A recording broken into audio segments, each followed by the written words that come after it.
Sebelum kita memulai perhatian kita, mari kita berdoa di dalam hati kita masing-masing.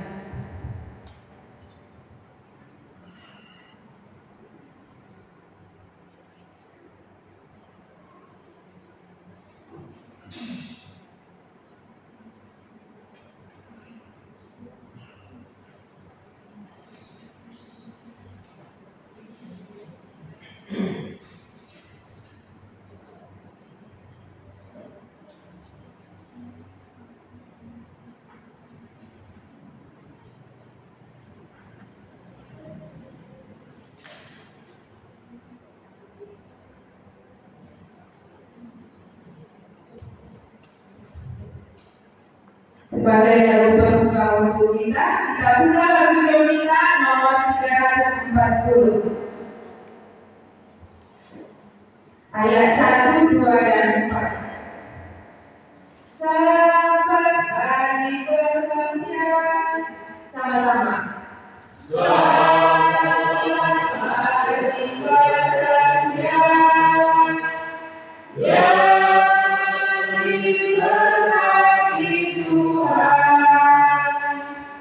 Hari dijadikannya dan yang disucikannya. Selamat hari pergantian yang diberkati Tuhan. Itu menjadikannya sampai selama-lamanya.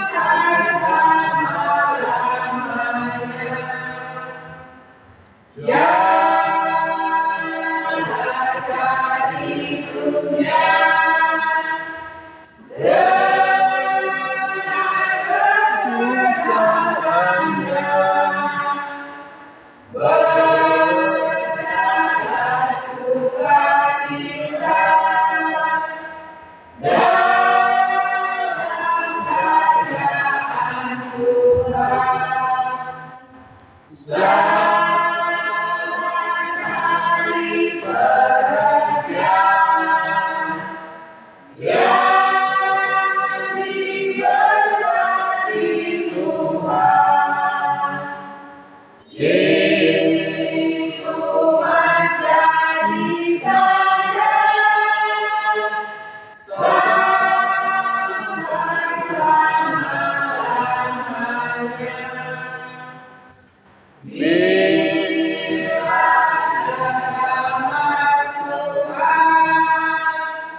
Bila Mas Tuhan yang sedang kemenangan, minta iman yang kuat untuk sucikan sabar.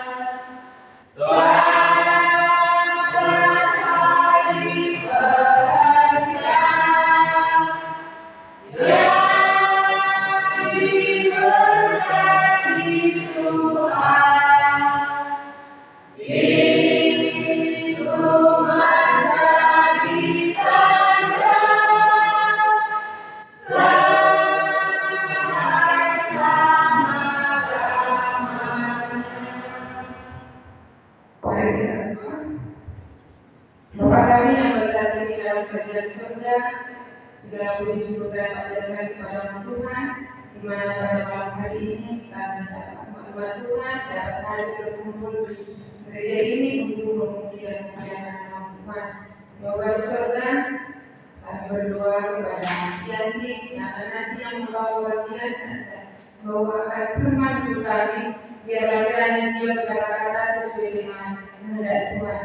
Dan kami juga yang mendengar Tuhan, berkati kami supaya kami tidak hanya mendengar saja dan dapat melakukannya dalam kehidupan kami sehari-hari. Bapa di surga, kami juga berdoa kepada umat-umat Tuhan yang belum hadir pada malam hari ini, di mana mereka berada Tuhan, bila mana mereka dalam keadaan sakit, Engkau yang menyembuhkan mereka. Bila mana mereka dalam keadaan malas Tuhan, Engkau berikan roh kerajinan kepada mereka supaya di kebaktian-kebaktian yang akan datang kami dapat berkumpul untuk memuji kemuliaan nama Tuhan.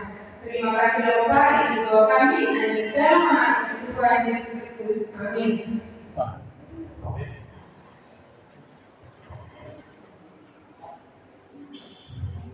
Sesuai jadwal kita yang membawa lagu pujian yaitu keluarga Hasimajuta. Sehubungan keluarga Hasimajuta tidak hadir, kita gantikan dengan seluruh anak-anak yang untuk membawakan lagu pujian.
Terima kasih untuk seluruh anak yang sudah membawakan lagu pujian untuk Tuhan.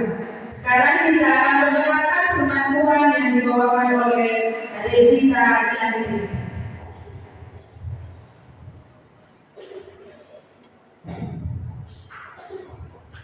Selamat malam dan selamat pagi kita semuanya. Sabar. Pertama-tama saya mengucapkan terima kasih kepada Murid Joshua yang sudah membimbing kita pada baktian malam ini. Juga pujian yang dibawakan oleh anak-anak PA dan lagu itu bisa membawa kembali kita dan mengangkat iman kita.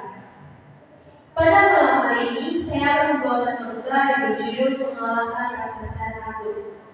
Mungkin di setiap kehidupan kita pasti kita mempunyai rasa takut bagi diri kita masing-masing, terutama bagi saya ataupun bagi kami yang lagi di sekolah. Mungkin kami takut akan nilai kami yang turun, ataupun takut hal-hal yang lain akan terjadi dalam kehidupan kami yang membuat kami gagal. Pada awal ini kita akan membahas tentang lomba rela dan rasa ketakutan. Khotbah saya pada hari ini, saya ambil dari motivasinya yaitu Daud dan Goliat. Saya mengambil motivasi tersebut karena menurut saya bahwa Goliat dan Daud itu berperang secara nyata dan secara keajaiban. Menurut saya bahwa Daud mengalahkannya dalam nama Tuhan. Daud cerita Goliat dan juga Daud ada bayangan ketakutan. Bayangan ketakutan yaitu bayangan yang menurut mereka bahwa Goliat akan menghabisi bangsa mereka, tidak ada pertolongan ataupun tidak ada bantuan. Bayangan ketakutan membuat kita menjadi lebih takut dan merubah pandangan kita ataupun persepsi kita. Seperti bangsa Israel, sebenarnya Tuhan selalu melindungi mereka dan memimpin mereka, tetapi bangsa itu ragu dan mengubah pandangannya bahwa Goliat adalah pemimpin mereka dan mereka sama sekali tidak percaya lagi kepada Tuhan dan lebih memilih Goliat untuk memimpin mereka. Mungkin intimidasi dari mereka dari Goliat menguasai bangsa-bangsa Israel membuat bangsa yang lain takut dan berpikir bahwa Goliat adalah penguasa dalam bangsa mereka. Selama bertuhan bangsa Israel dibutuhkan oleh intimidasi Goliat di bangsa mereka sendiri. Di lomba Ela juga seluruh bangsa takut kepada Goliat. Ketakutan memegang kendali pada diri mereka. Ketakutan yang membuat mereka diam dan tidak berani maju, walaupun Tuhan ada bersama-sama dengan mereka. Intimidasi mematikan keberanian itu menurunkan iman para rasul dari Saul. Mereka berpikir bahwa Saul, walaupun mereka berpikir Saul itu raja mereka, mereka juga berpikir Saul saja tidak mampu mengalahkan Goliat. Maka intimidasi Goliat pun terus menguasai mereka dan membuat mereka menjadi lebih takut. Mengapa kita menjadi takut? Sebenarnya di dalam cerita Goliat dan Daud, mereka takut karena mereka fokus pada tentang masalah kita, masalah mereka. Di dalam kehidupan kita juga, jika kita mempunyai masalah, kita pasti mempunyai bayangan yang sangat tidak begitu kita inginkan. Kita fokus pada tentang masalahnya dan pasti berpikir bagaimana cara menyelesaikannya. Tetapi ada juga orang yang karena ada masalah yang besar, dia lari dari tanggung jawabnya. Begitu juga pasukan Israel mengukur kemampuan diri sendiri untuk melawan Goliat. Mereka mengukur kemampuan mereka, bukan mengukur bagaimana Allah dapat mengalahkan mereka. Bukan yang mereka meminta pertolongan, tetapi mereka lari. Mereka menyerah dan mereka malah berpikir bahwa Allah akan meninggalkan mereka dan mereka pasti akan kalah. Ketika kita membandingkan keterbatasan kita dengan besarnya tantangan, kecemasan pasti akan menang. Karena jika kita berpikir terus khawatir pada masalah yang ada, mau itu di dalam rumah, sekolah, pendidikan, dan lain-lain, kecemasan akan menang jika kita terlalu khawatir. Terkadang kecemasan dapat menguasai diri kita, dan kita yang menguasai kecemasan tersebut. Di hal yang kedua juga memisahkan secara musuh. Yang memisahkan secara musuh yang maksudnya adalah kita lebih memilih bakat kita sendiri yang akhirnya menjebak diri kita. Jangan pernah mengandalkan diri kita sendiri jika kita tidak mampu. Seperti bangsa Israel, mereka terlalu mengandalkan diri mereka, mengandalkan diri Tuhan. Selama 40 hari, bangsa Israel selalu mendapatkan contoh dari Goliat. Mereka mendengar bahwa Goliat yang sangat besar akan menguasai bangsa-bangsa mereka. Mereka menjadi berpikir mempunyai narasi ketakutan, dan juga berpikir bahwa mereka akan gagal di dalam kehidupan apapun itu. Di dalam kecemasan mereka, tanpa mereka sadari, iman mereka akan kecil ataupun mengecil. Iman yang tidak kuat lagi akan membuat mereka semakin cemas dan semakin kalah. Bukan yang mengharapkan kepada Tuhan, tetapi mereka malah lebih takut lagi. Sebelum Daud datang, mereka adalah bangsa yang sangat ketakutan. Bukan yang melawan ataupun berpikir atau datang kepada Tuhan dalam namanya. Di sini ada satu ayat yang terambil dari Samuel 17 ayat 45. Mungkin ada yang bisa membaca.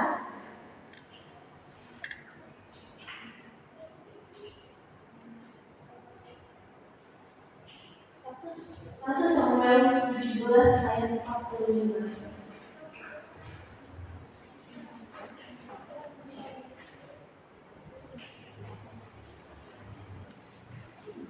Tetapi Daud berkata kepada orang Filistin itu, "Engkau mendatangi aku dengan pedang dan tombak dan lembing, tetapi aku mendatangi engkau dengan nama Tuhan semesta alam, Allah segala barisan Israel yang kau tantang itu." Baik, terima kasih. Ya, setelah Daud datang, dia tidak mengandalkan kekuatannya, tetapi dia berkata, "Engkau mendatangi aku dengan pedang dan juga tombak dan lembing, tetapi aku mendatangi engkau dengan nama Tuhan semesta alam."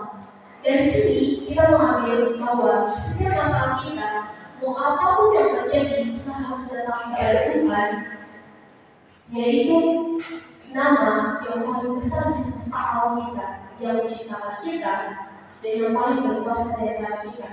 Di bagian kedua, kita akan membahas tentang 3 kunci kemenangan Daud. Rahasia kemenangan Daud juga rahasia di dalam kehidupan kita sebenarnya dalam menghadapi masalah, yaitu mengingat pertolongan Allah. Di setiap masalah kita, jika kita tidak mengingat pertolongan Allah di masa lalu, mungkin kita tidak akan dapat sampai saat ini, ataupun kita tidak akan menang di masa depan. Karena mengapa?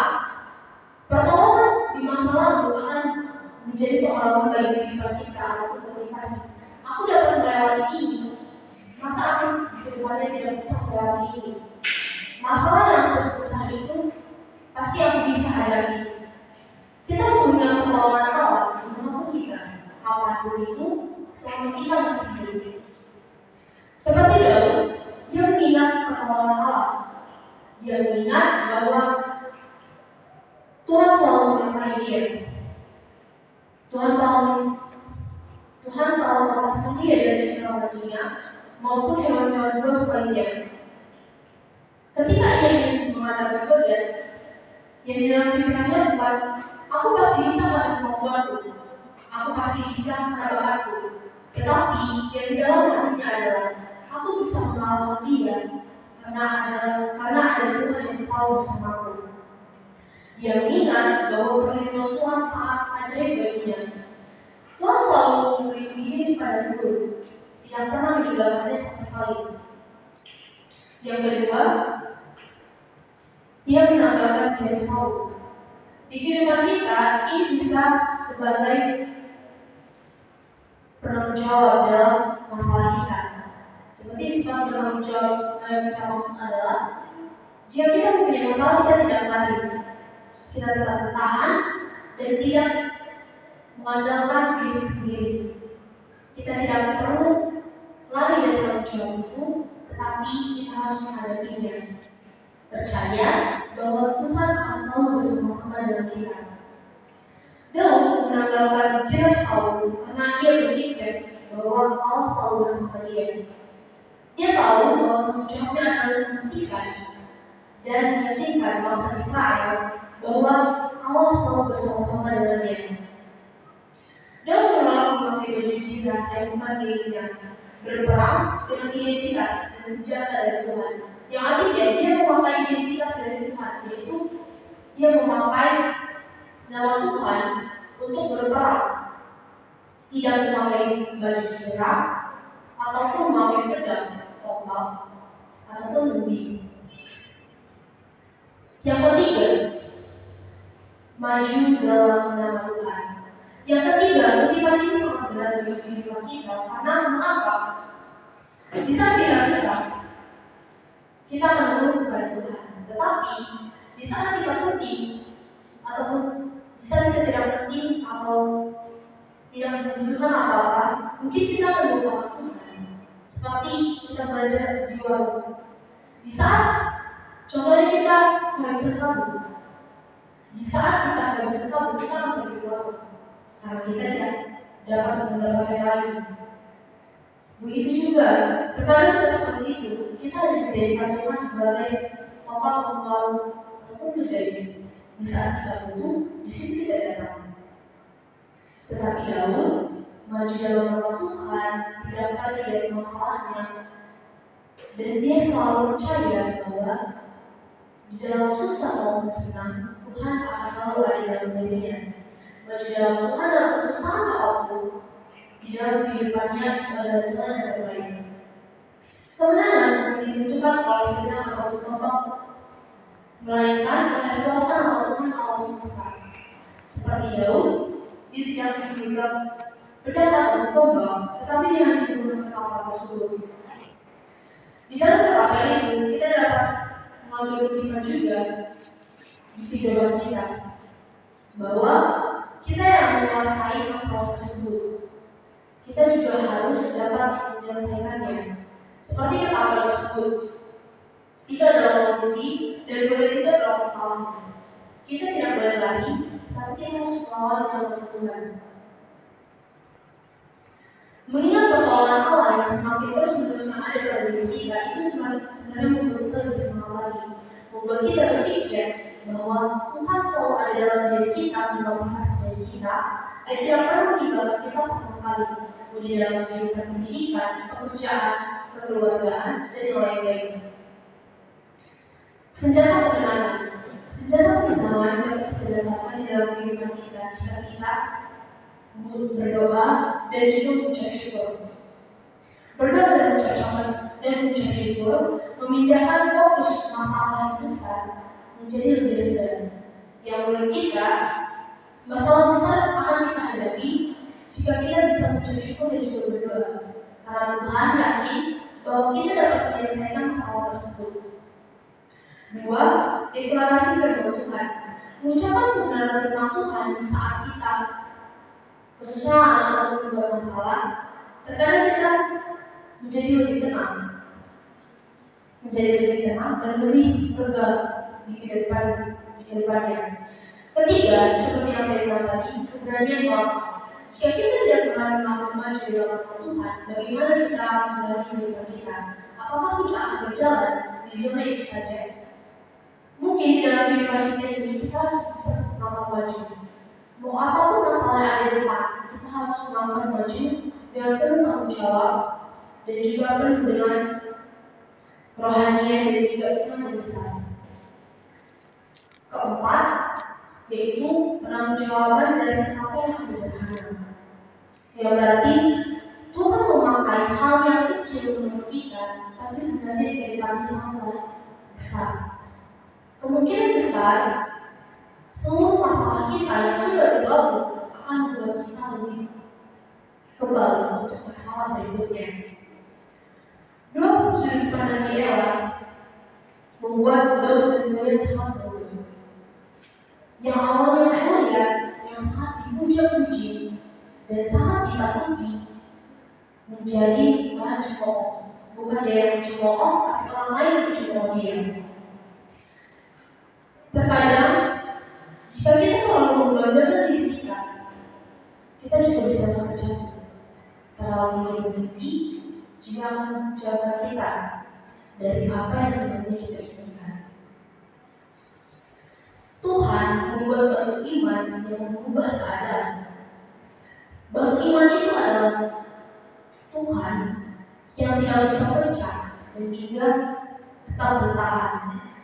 Pasukan Israel melihat Goliat dan mereka selalu berkata, dia terlalu besar untuk kita kalahkan. Kekuatan kita tidak cukup. Kita bukan anggota militer yang selalu dilatih. Tetapi Daud yang melihat raksasa tersebut bukan ketakutan, tetapi dia berkata, dia terlalu besar untuk terapaiku. Tetapi dia terlalu kecil dibandingkan untuk Allah itu. Yang maksudnya adalah Daud memang terlalu kecil untuk terapainya, tetapi bagi Tuhan tidak ada sama sekali yang terlalu besar. Makanya Daud berkata, dia terlalu kecil untuk dibandingkan kepada Allah. Karena kita semua tahu bahwa Allah adalah penguasa alam semesta yang harusnya dipuji dan disembah kita. Singkatnya, proses kemenangan iman yang dilakukan oleh Daud adalah yang pertama, data. Dia mendengar dan mengalah bahwa ada masalah dan dia datang dan dia tidak membanggakan dirinya, tetapi dia membanggakan nama Tuhan. Dia meninggikan nama Tuhan, bukan meninggikan namanya. Yang kedua, proses yang dilakukan itu adalah mengingat bagaimana cara Tuhan melindungi dia. Yang ketiga, menolak mencuci hati Saul dan diberikan kepadanya karena dia tahu bahwa Tuhan sanggup untuk melindunginya. Yang keempat, maju dalam langkah. Dia maju karena dia tahu kalau Tuhan melindungi dia dan selalu bersama-sama dengannya. Jadi kesimpulannya adalah jangan meninggalkan masalah kita di dalam hal apapun itu. Percaya bahwa Tuhan akan menyelesaikan masalah kita ke depannya dan juga akan menghadapi dan juga kita akan menghadapi masalah kita yang sebesar apapun itu. Tuhan tidak akan pernah meninggalkan kita. Hadapi rasa sama hari ini. Jangan ceritakan kepada Allah rasa samamu, tetapi ceritakanlah kepada rasa samamu dan juga ketakutan yang sangat besar itu bahwa Allah sangat besar. Mungkin sekian firman Tuhan yang bisa saya bawakan. Selamat malam dan selamat siang.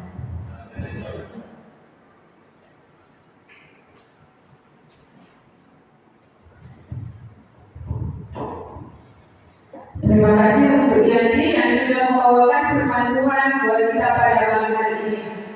Untuk menutup acara kita akan kita bernyanyi dari lagu Sion nomor 448. Tuhan batu karang kita, sama-sama. Tuhan batu karang kita, pelindung dalam bahaya. Meski apapun menimpa, pelindung dalam bahaya. Tuhanku, batu karangku, pelindung yang maha kuasa, pemimpin pada jalanku, pelindung dalam bahaya. Siang malam Tuhan jaga,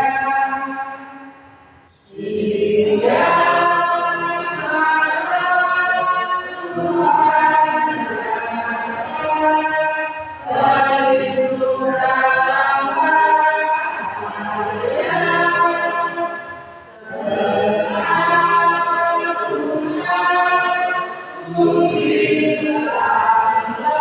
Kemanapun aku bilanglah,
penyayang.